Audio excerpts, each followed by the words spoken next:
Hello, everyone. Welcome to another episode of Spilling Tea.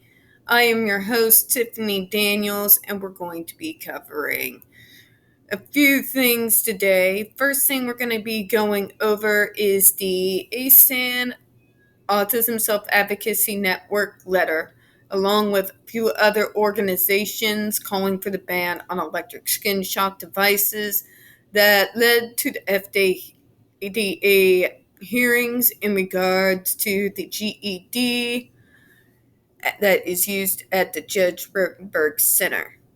This was written back on June 4th, 2015. So if you remember when we were going through the trial, that was back in 2012. So this is literally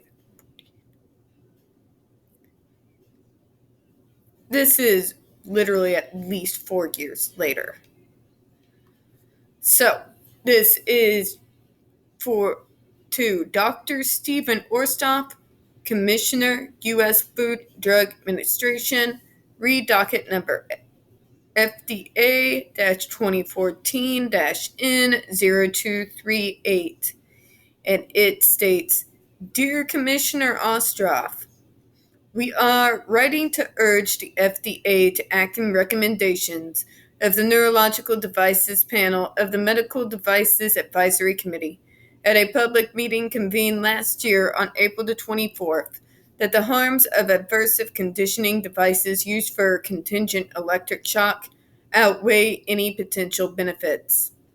According to 21 CFR 895.21, the FDA may ban a device upon finding that the continued marketing of the device presents a substantial deception or an unreasonable and substantial risk of illness or injury. After hearing testimony from numerous individuals and organizations with significant expertise serving and advocating for people with the most significant disabilities, the FDA's panel determined that the aversive conditioning devices used for contingent electric shock present precisely such an unreasonable and substantial risk of injury. We note that the FDA has refrained from making any final determination as to the status of the devices since last year's hearing. Over the past year, the only institution in the nation known to use the contingent electric shock as treatment, the Judge Rotenberg Center, continues to use this harmful form of behavioral modification on dozens of children, youth, and adults with disabilities. We remain concerned for the welfare of those currently receiving contingent electric shock while ruling remains pending. These individuals spend every day wired to electric shock devices, unsure when they may not next be shocked against their will. As many experts and disability rights advocates presented at last year's hearing, contingent skin shock devices pose a substantial risk of skin burns and long-term trauma responses. This risk is unreasonable in light of the limited evidence supporting their efficacy for treating intensive behavioral support needs, their high potential for misuse and accidental activation, and the well-established body of evidence in favor of alternative options that do not rely on pain and fear. Moreover, the original pioneer of contingent electric shock as behavioral modification method on autistic children, O. Ivar Lovis, has publicly repudiated the use of the method over 20 years ago in 1993. This practice is unjustifiable under any acceptable terms of treatment for people with disabilities today, and there is no reason to allow it to continue. The FDA has an excellent opportunity to demonstrate a firm commitment to safe, humane, and evidence-based treatments for people with disabilities by banning the types of devices used for this appalling and thoroughly unsupported practice. While there is only one institution using the contingent electric shock at present, we are concerned that any decision short of a total ban might allow for future expansions of the contingent electric shock to other institutions and programs, thus subjecting additional people with disabilities to an unnecessary, painful, and dangerous therapy. We call for the FDA to issue a total ban on any aversive conditioning devices used for contingent electric shock in order to protect the public's right to safe, evidence-based treatment and the inherent rights and dignity of people with disabilities. The national organizations that are a part of this letter are Access Living, Adapt, Advocacy Institute, Access Living, the ARC of the United States, Association of University Centers on Disabilities, Association of Programs for Rural Independent Living, AUTCOM, the Autism Self-Advocacy Network, Autism Society of America, American Association of People with Disabilities, American Network of Company Options and Resources, the Bazellin Center for Mental Health Law, Boston Center for Independent Living, Council of Parent Attorneys and Advocates Incorporated, Children and Adults with Attention Deficit Hyperactivity Disorder, Disability and Pride, Disability Rights Center, Disability Rights Education and Defense Fund, Disability Rights International, Higher Education Consortium for Special Education and Teacher Education of the Council for Exceptional Children, Family Alliance to Stop Abuse and Neglect,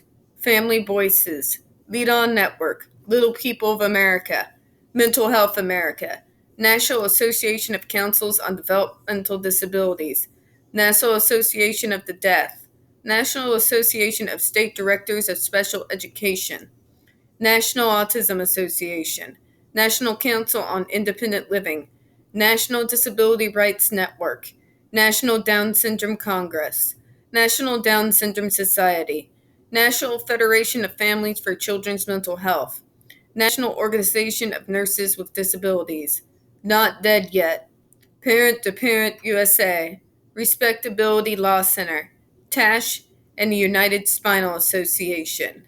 State and local organizations, Adapt Montana, Adapt New York, AIM Independent Living Center in Corning, New York, Access to Independence of Cortland County Incorporated, Autistic Self-Advocacy Network of Greater Boston, the ARC of Illinois, Boston Center for Independent Living, Center for Disability Rights, New York, Directions in Independent Living, Olean, New York, Disability Law Center of Massachusetts, Disability Rights Wisconsin, Easter Seals, Massachusetts, Family Voices of New Jersey, Family Voices of Illinois, Family Voices of Tennessee, including Not Dead Yet, Montana, Peak Parent Center, Regional Center for Independent Living in Rochester, New York, Second Thoughts, Massachusetts, Self-Advocacy Organization of New York State, Southern Tier Independence Center, Binghamton, New York, Statewide Parent Advocacy Network, New Jersey, Support for Families of Children with Disabilities, San Francisco, California, TASH, New England, Tennessee Disability Coalition, the Vermont Family Network, Washington Metro Disabled Students Collective, Westchester Independent Living Center.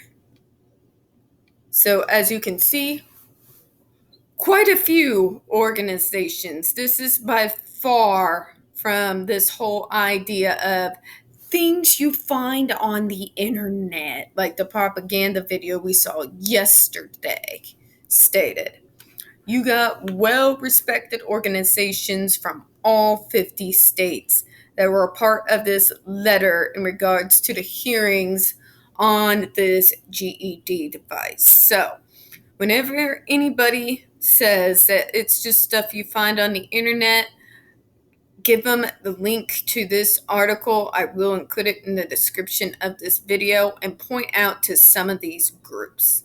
Because you have parent groups and advocate groups, two sides that usually don't see eye to eye on anything, actually coming together for this one effort to stop the shocks. So, just saying. If you notice, a very big name that is very noticeably absent from this letter is Autism Speaks. If you look at the earlier videos, you'll find out why. Another big name you notice that is not included is the ACLU. I wonder why. Just saying. Just saying is all. Sorry. Kind of just wanted to go into all of that.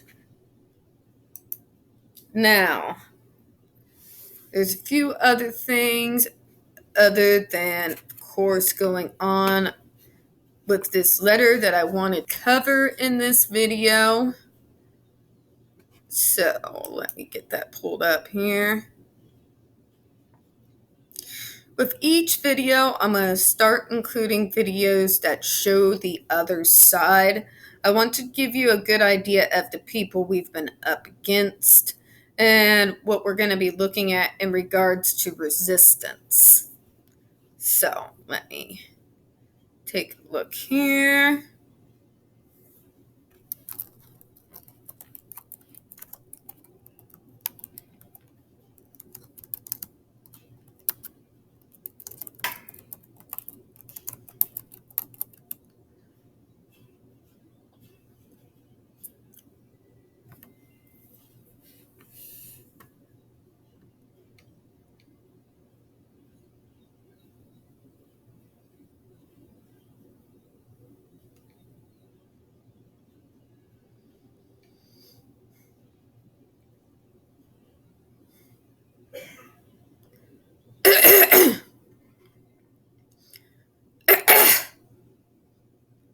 This is from patch.com.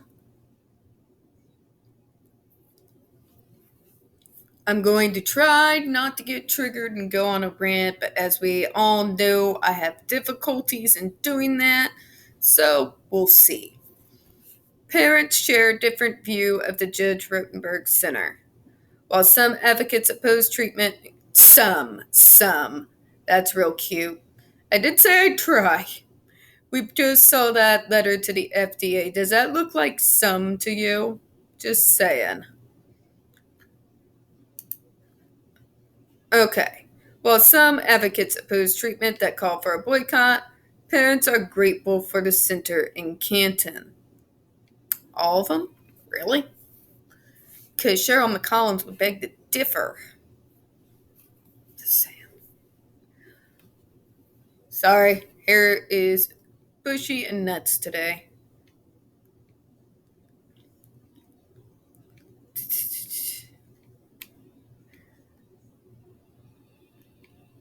Okay. Let's see if they're actually gonna. Sorry, I guess that is the start of the article. Okay. Editor's notes. This is the second article in a 3-part series on the Judge Rotenberg Center. Please, to read the first article. Despite there are parents and supporters that credit this center as helping their children overcome obstacles. However, one advocate still opposes the aversive treatment at the JRC. One advocate. Tell me something, folks. Tell me something. One advocate. One.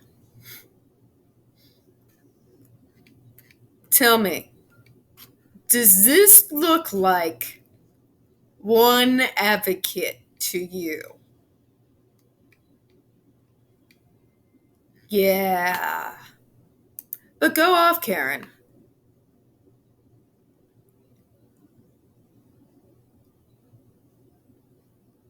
Okay.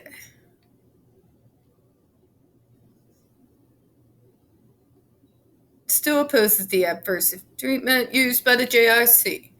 George Diab, who refers to himself as a national children's rights and educational advocate and is the founder of School Watch, said he opposes shock therapy in almost every instance, calling it inhumane. That's because it is. The parents at Canton Center could save your life if a kid is dangerous or suicidal, Diab said. But if your kid's throwing a desk, that is a different story.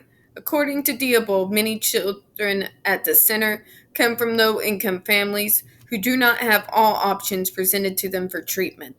He said many of the children that are kicked out of school for bad behavior could be treated without aversive therapy. They all could be. They never had a trained professional work with their child, he said. Diab said he is actively involved in special education and children's rights. He said he has worked with students who have had selective mutism. He advocates against child abuse. advocates for the rights of special needs children, advocates for educational and children's issues across the country. However, there are many supporters of the center. Most are parents with children who have been at JRC. Matt Sweeson of Middleton, New York, has a child at the JRC. His 19-year-old daughter, Rachel Sweeson, who turns 20 next month. He has been at the facility since 2005. Poor thing. After moving his daughter from center to center, he credits JRC being the only facility to help his severely autistic child. Here we go again. Rachel was no longer injuring herself, throwing herself out of moving cars, including once on the New Jersey Turnpike, throwing herself to the ground, causing bruises, or trying to fracture her own eye socket, Hudson says.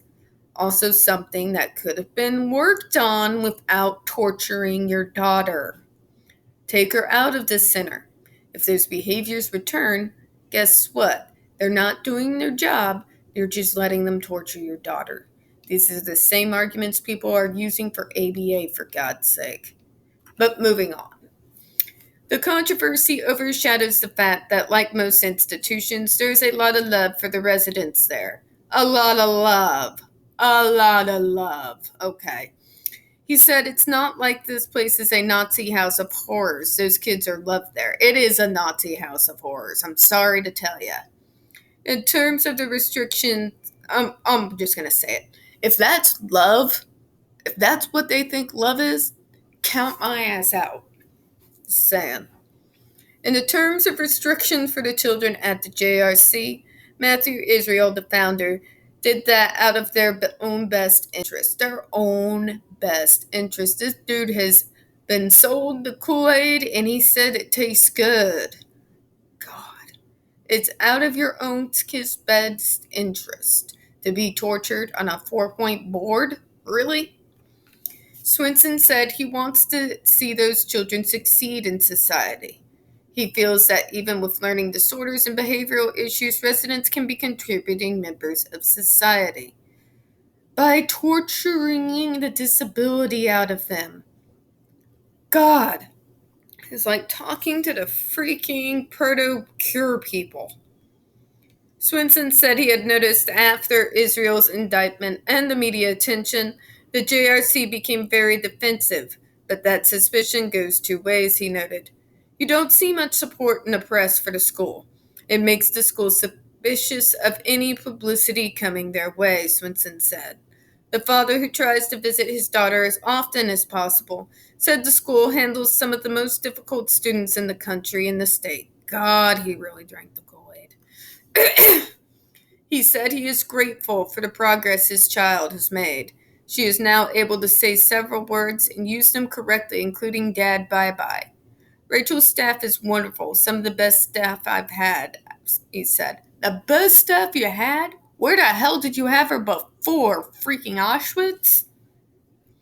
Another JRC parent, Marguerite Famalor of Boston, whose son received treatment at the center, testified in 2009 before a Massachusetts legislative hearing on a bill that would ban the use of the Adversives for behavioral treatment of children. That bill has since come a step closer to passing.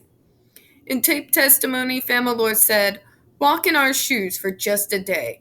Tell us that we, who God has given the right and privilege to nurture and make drastic decisions for these poor children, these young adults who cannot speak for yourselves." No, Chad. You assume they cannot speak for themselves. What you are not realizing is behavior is communication. Behavior is communication. And if your kid is at the extent that you are saying, that is their level of frustration because you keep refusing to learn their language. Behavior is language. There is something wrong. There is always something triggering the behavior. And instead of trying to find out what that is, you have drank the Kool-Aid of the quick fix that these people have sold you so you could get back the normal child you wanted, or at least an obedient, quiet, disabled child. That's the truth. That's the horrifying truth. But we'll get into that another day. After being placed in 7 psychiatric units, being kicked out of several schools, trying several medications, you notice that in all of these parents, do you ever see that they ever try the option of addressing what's triggering the behavior? We'll go back to that in a minute. What brought him to the JRC were the overdoses of medications he received. The Commonwealth, the system itself, failed my son, Famalor said. No, Mr. Famalor, you failed your son. She called the JRC a well-kept secret. It's a last resort that we're all not entitled to until all else fails. She spoke of her son being unable to speak with the mind of a 3-year-old when he was 21 in 2009. That's that assumption of incompetence that all of us autistics have to face. I literally faced that going to the grocery store. I am well known for my diagnosis here. I'm a semi-public figure, so everybody assumes that I think like a child, and therefore whenever I go out, I am spoken to like a child. You won't believe how many throats my mom has had to jump down in my life, even as I became an adult. People assume that nonverbal autistics, because they are not communicating in a way that the parents would want, have the minds of children. Nothing can be further from the truth. It's that assumption of incompetence that these people have, not just for autistic people, but everybody who has a disability. Just saying. I have been through hell. My family has been beaten by him. I have seen it all, Famalor stated. At one point, she got thrown down 3 flights of stairs after her son took her crutches away from her after already breaking her foot. The Boston mom credited the center with helping her son get off his medications and improve his behavior. She called Matthew Israel a wonder man. I'm not going to deny that these parents can be in desperate situations.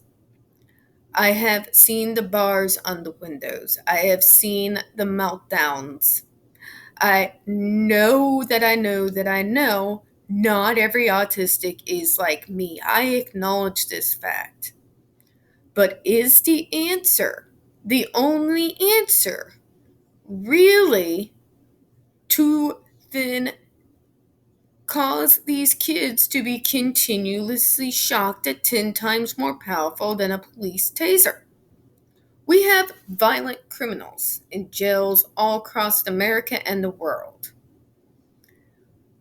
For these very violent offenders, do we consider it humane for them to be put on the same treatments as we have deemed are okay for disabled children?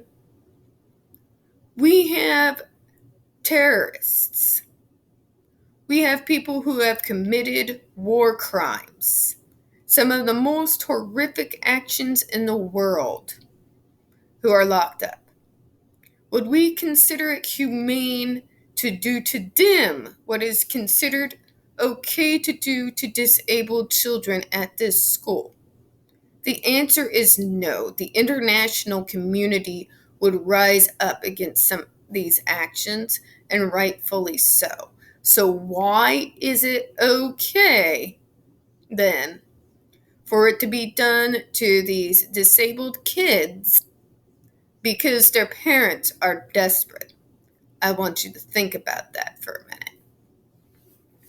minute. Moving on. However, Diab disagrees with the use of adversives. He said he asked the center to test the shock device that the children received, but was not allowed to. Gee, I wonder why.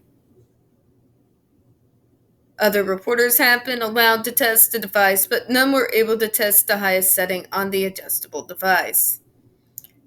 Again, I wonder why.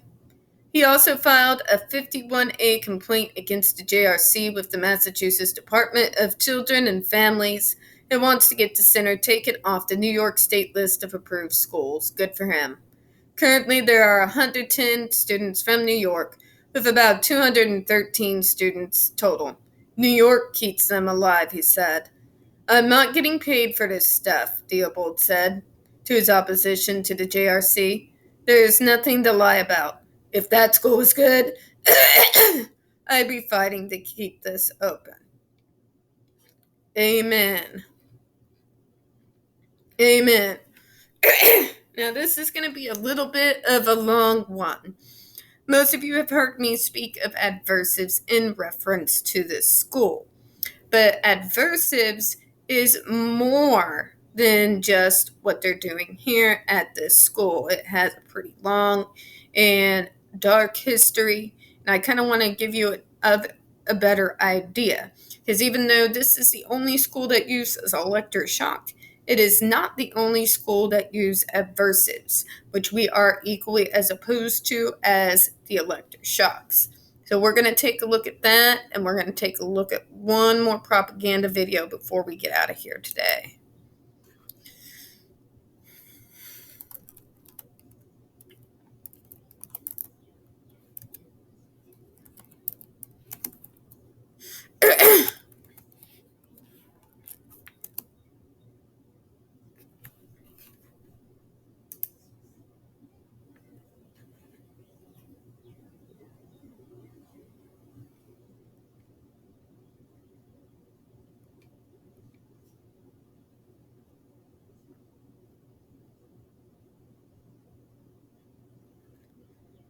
Okay.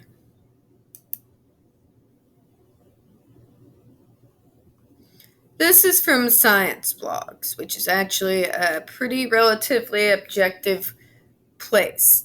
You've seen my perspective, you know where I stand, but I want you to see where somebody who's kind of independent of this stuff kind of comes from.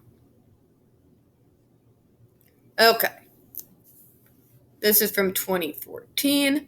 Ever since I started paying attention to quackery, in particular quackery used on autistic children, I've come across some bizarre articles. Of course, the vast majority of autism quackery is related to anti-vaccine beliefs and a need to detoxify autistic children from whatever toxins or mercury anti-vaccinationists think caused their children's autism. If only it stopped at that, though. In any case, I don't remember exactly where I came across this article, particularly given that it's an English language article published on a website called The Nanfang Insider, which bills itself as reporting on urban life in Guangzhou, Shenzhen, and Dugan. I have no idea how accurate it is, and the English used for the article is at times a bit shaky, but the article, Chongqing Doctor Claims Child Abuse Can Cure Children of Autism, the article is bizarre and extreme and very disturbing. Okay, never mind. That's more of an offshoot. I want you to look at what is considered aversive therapy that is acceptable in the medical model, not what bizarre thing we were going to see from that. So give me just a moment. And let me find what I'm looking for here.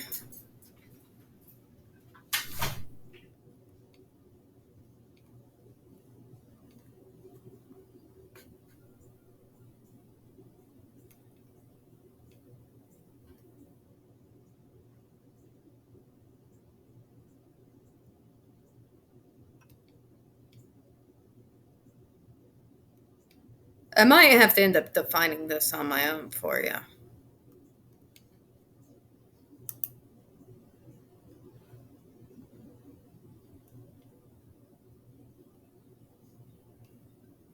Here we go.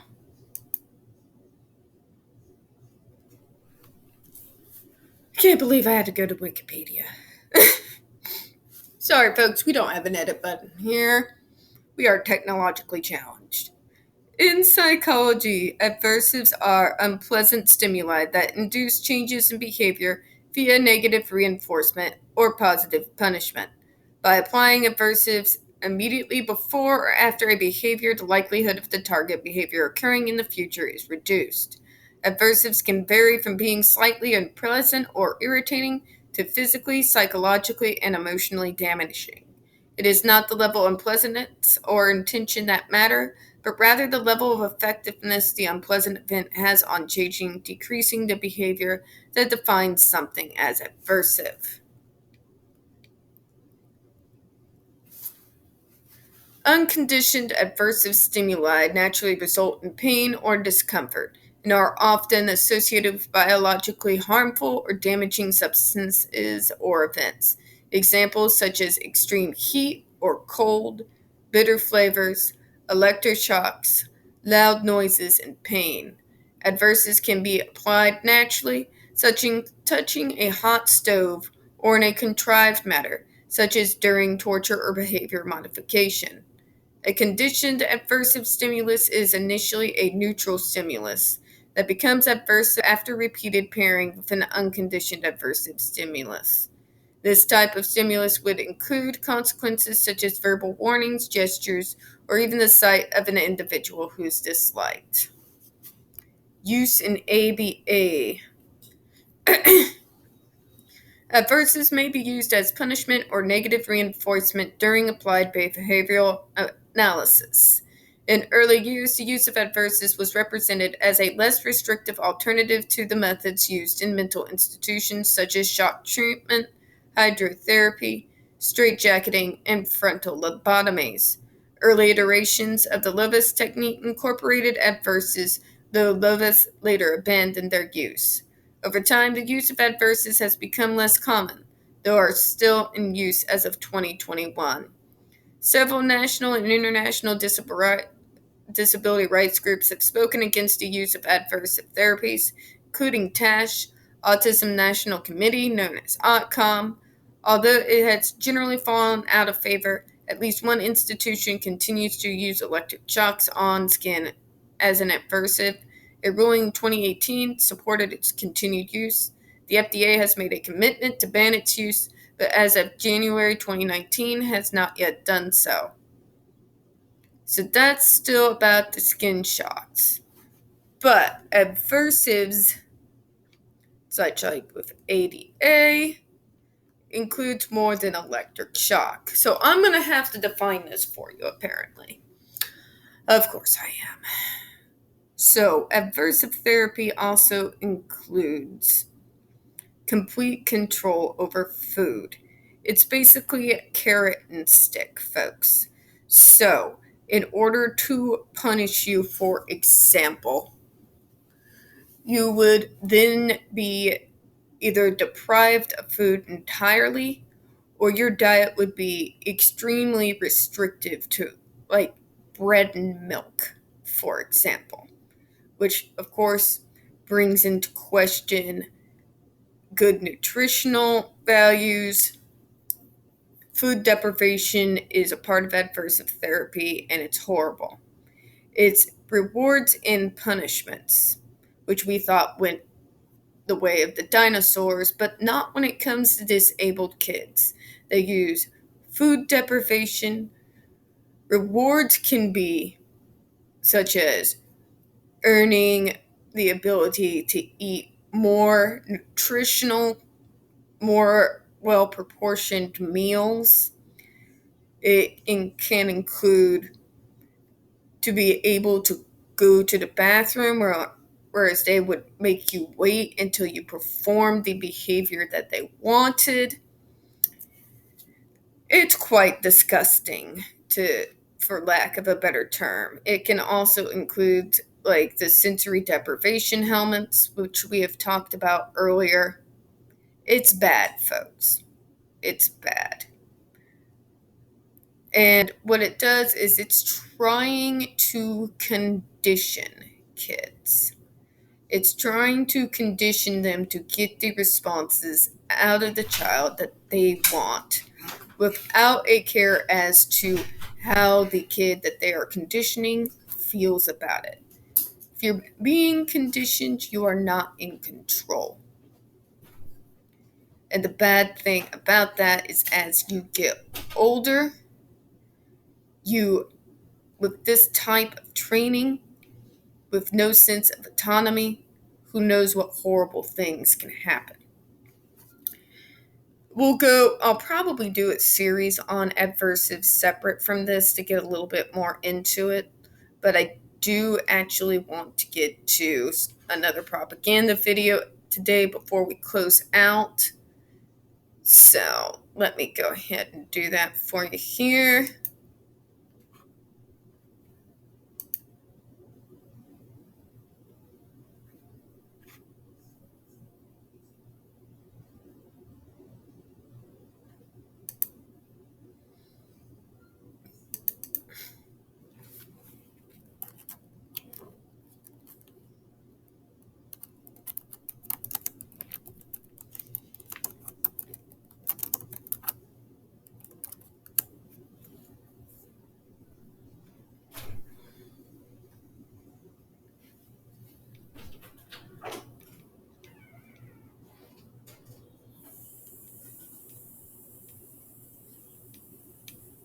Sorry if you hear some noise in the background. Again, I do not have an edit button. That's just my roommate.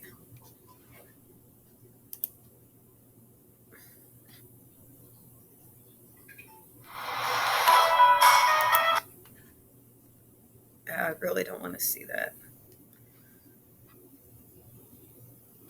So you see, they have so-called student testimonials.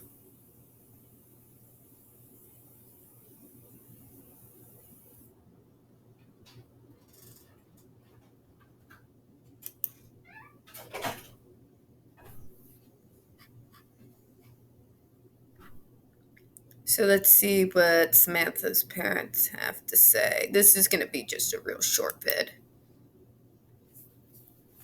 It's time for some straight talk. You can't work if everyone's sucking up the free Wi-Fi, so be your own hotspot. Get 10 gigs. She was tried on several medications, and it just didn't work out for her. And when she came to JRC, she was on medications. And what happened then, within a very short period of time, they were able to take her off all of her medications. And a lot of these side effects went away. JRC has saved her life. Basically, not only saved her life, but now she's happy. She's singing. She's just such a different kid. I can't even, it's 360 change. And we are so happy because she's so happy, And another thing with the way she looks, when she first came to JRC, she had a kid. Yeah, she was full of bruises. She weighed, what did she weigh? Like 80, 85 pounds, really maybe skinny. 80 pounds, because she wasn't eating. She was so upset before. And now she looks absolutely beautiful. She's put on 30 pounds. And she's now. Mother's is getting sick. But she's a different kid. Night and day. It's just like today, right now, I'm so excited to go to see her. I used to have butterflies in my stomach because I didn't know what she was going to be like. But now it's been so consistent lately, and it's just a joy. Well, with you guys, we have our life back. I feel like we've come full circle. I don't want to start crying, but but no, really, it's been a godsend. Do you notice the difference in this video between the father and the mother? The mother is overexcited, almost overjoyed. He, on the other hand, seems very monotone. He doesn't really seem excited to be there at all. Maybe it's just me, but yeah. Again, just like the other parents, what they're not telling you is they are not there all the time. So they do not know what's going on behind closed doors with their daughter.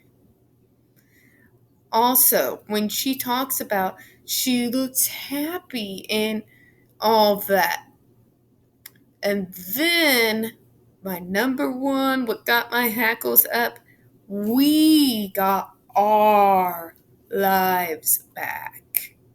Did you notice that when she said that at the end? Maybe I'm a horrible person for saying this, but I feel like that was all she was looking for. She wanted her life back. It's that parent focus I've seen so many times before when it is your kid with the disability, but you are on the other end going, it's me, me, me. My struggles, my pain, what I go through. I want my life back. Me, me, my. On the other hand, you have the father who doesn't even seem to really want to look at the camera. I don't think he's as gung-ho for the sinner as the wife obviously is. Let me know in the comments if you happen to agree with that statement. When they talk about how happy she looks, again, when we're talking about abusers, many will try to put a show on for their parents, especially when you have the guy 3 feet back with your face, a picture of your face on a little button that can shock and harm you.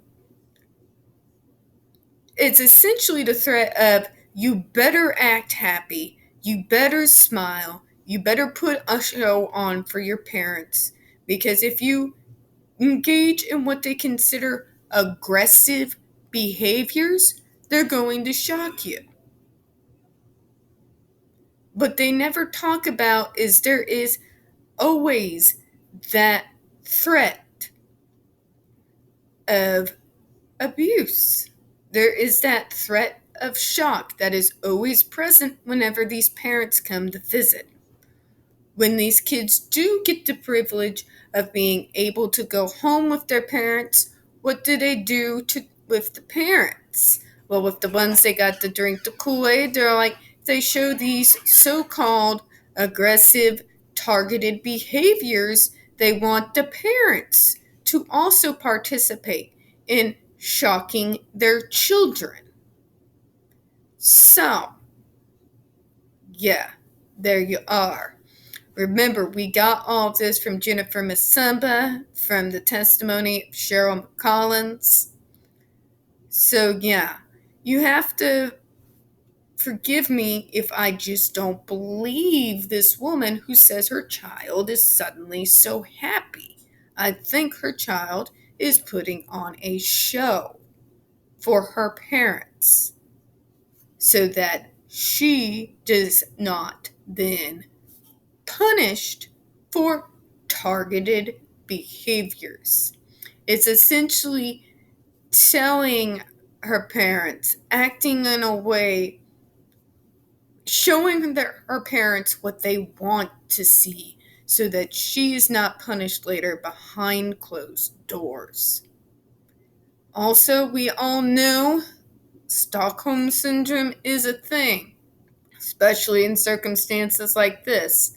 They call it a school, but many of these kids have been there their whole lives, and they're now past their 20s. So, there's also that. So that's all I'm going to cover on this for today, folks. We will, of course, be getting into more. I am going to start a separate series that just covers Adversives and ABA because this all plays a role. It's all connected. So we'll definitely be getting into that as well. Now, to close out, we don't get that many views on this channel. The few views that we do get do tend to get removed. So, folks, please don't forget to hit the like button, hit subscribe, Don't forget to hit the comments. I do appreciate your time this afternoon. And as always, folks, we here at Spilling Tea hope you have a good one. I'll see you in the next video. Bye-bye.